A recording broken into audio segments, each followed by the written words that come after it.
So here's how to post a no edit story on Facebook.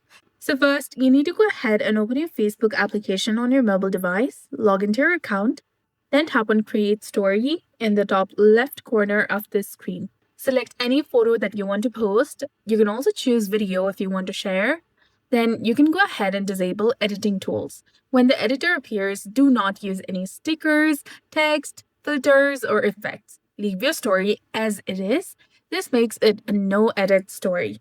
If you do not want to add any music, that can also be done. Then you can tap on the gear icon in the bottom left corner of your screen and set your privacy. And you can also add AI label if you want.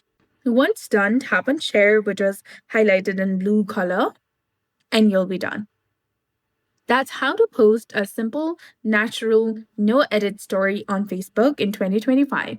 So that's it for this video. I hope you found this helpful. If you did, please like, share, and subscribe.